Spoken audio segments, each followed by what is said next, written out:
Hi everyone, and welcome to the channel. This is David, your tour guide in Israel. Hi everyone. Today we are touring Nabi Shu'ayb, the tomb of Prophet Jethro, and we're going to climb the mountain of the Horns of Hittin, Karney Hittin. So join us on this wonderful tour. To get here, drive on Road 77 towards Tiberias, and then turn left on Road 7717 towards Arbel, and follow the signs that say Nabi Shu'ayb.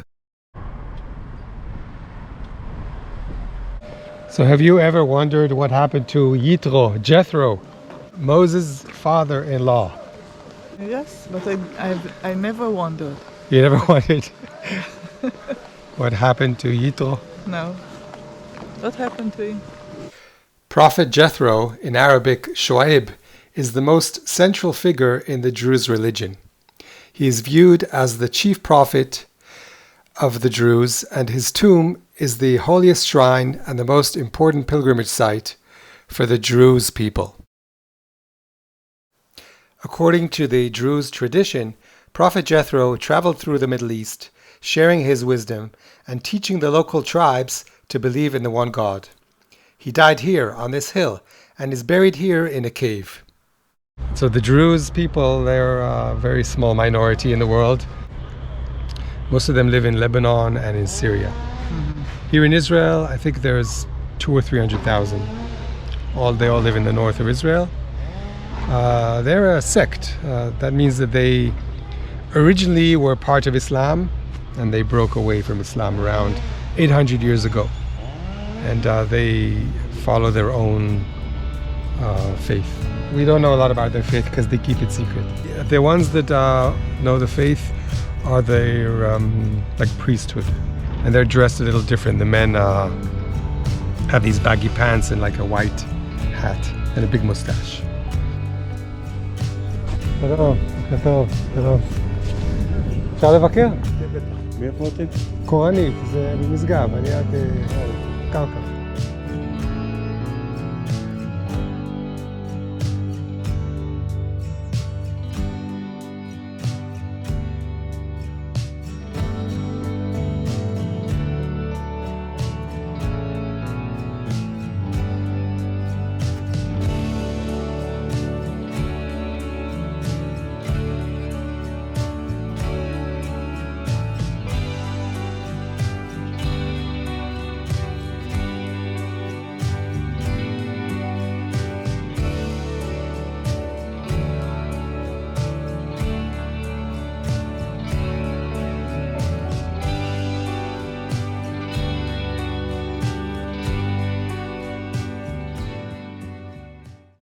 The Druze people believe in loyalty to the country they live in, and therefore in Israel the men serve in the IDF and are excellent soldiers and officers. The main values of the Druze belief are speaking only the truth, protecting and defending their people, submission to God, and accepting one's destiny.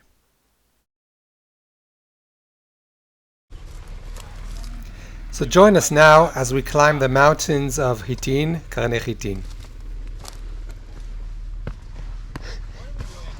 It's an ancient volcano, 4.5 million years old. Okay. And on the top, we'll talk about the history. Of? What happened, the Battle of Karney Hittin. Okay. The battle that took place in the Middle Ages, in the Crusader period. 1187. Wow. Maybe it's one of the most famous battles in history.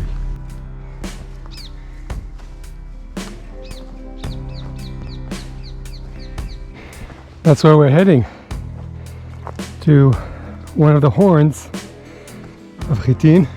So far so good. Mount Meron, Tzfat, snow over there, Mount Hermon, the Arbel Valley. There, see the gorge with Mount Arbel, Sea of Galilee, Kinneret. And the mountains on the other side, Golan Heights. This is where we're going. Horns of Hittin, Karney Hittin.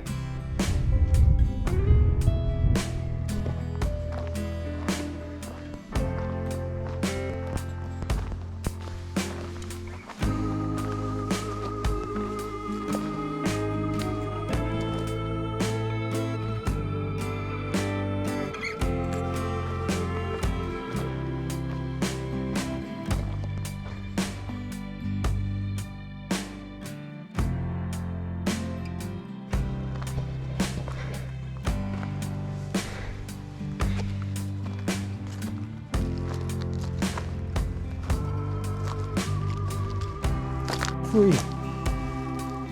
כן. צמח הדודאים. She spotted a wonderful flower. This is called the Mandrake. Mandrake flower. In Hebrew, dudaim.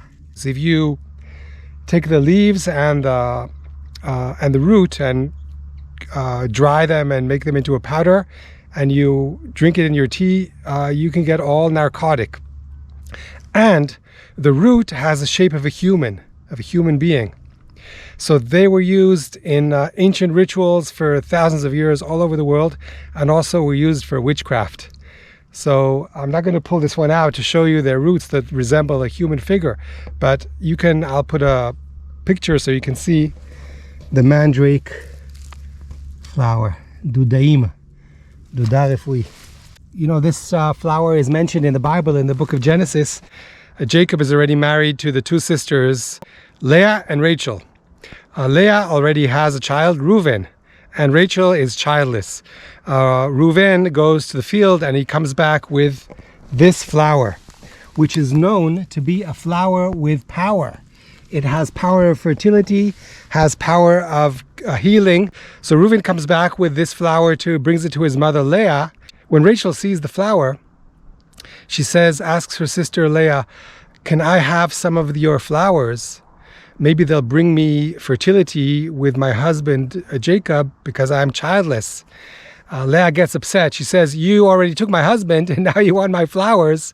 And then they cut a deal. The deal is Leah will give her the flowers, but Jacob will spend that night with Leah. And that's what happens. And then Leah bears another child, Yisachar. And Rachel, she stays childless for several years until she finally has Joseph. So this is the story of this flower.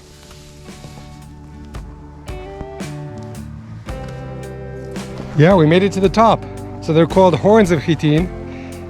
It's a dormant volcano.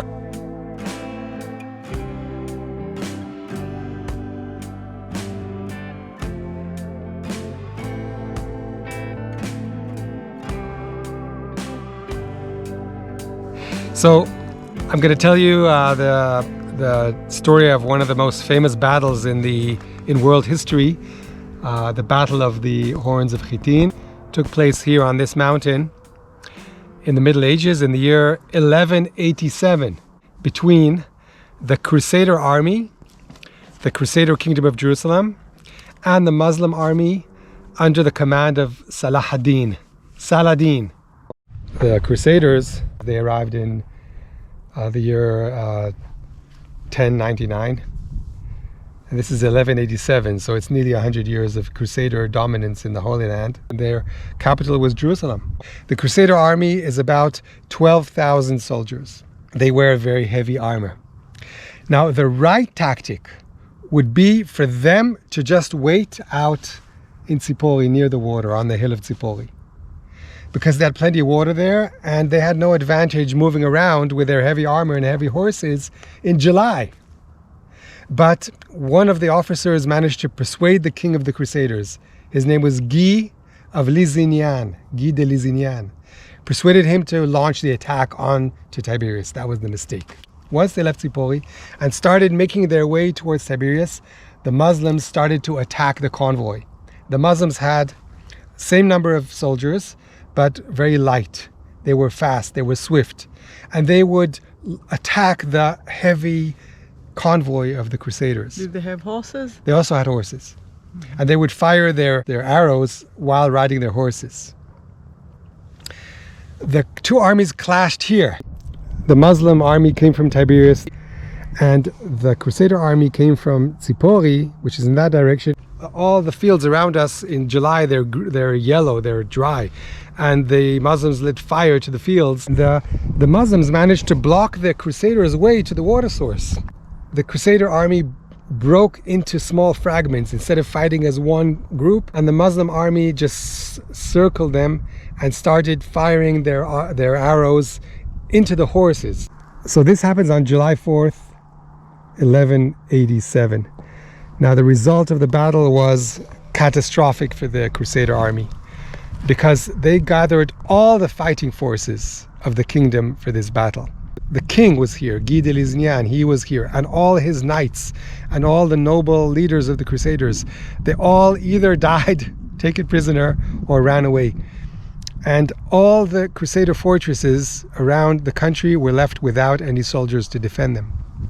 So when this battle ended with all the Crusader army defeated, pretty much, now there's no one to guard Jerusalem. And 2 weeks from later, Saladin takes his army and attacks Jerusalem and defeats Jerusalem. And this is the beginning of the end of the Crusader kingdom. Why is this the beginning of the end? Now the Crusaders have lost Jerusalem. What we have now is just Crusader presence along the coast. The Crusader kingdom shrinks, loses its power, loses its energy. There's a couple of new crusades that come to try and reinforce them, but eventually the Mamelukes kick out the Crusaders in the year 1260, and it ends the 200 years of the Crusader period. Guy De Lesignian.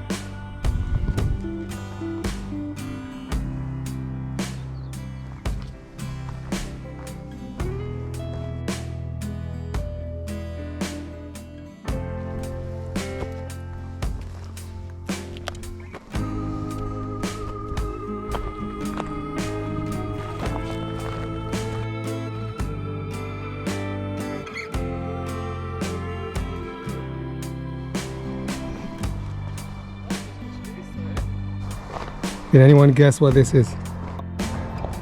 This marker was placed here by churchofgod.org in December 3rd, 2014.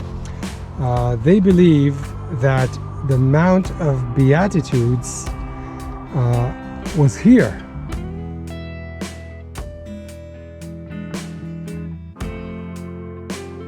These verses from the Bible tell of God's plan to establish His church in the top of the mountains, and of Jesus Christ fulfilling that plan here on the Horns of Hittin. So we hope you enjoyed this tour of the Horns of Hittin and the tomb of Jethro Nabi Shu'ayb. Nabi Shu'ayb. So if you did, please give us a big Thumbs up. and please subscribe to the channel and write a comment and let us know where you'd like to go on our next tour of Wonderful Israel. Yay! Bye. Bye, Litot, everyone. Bye. Bye.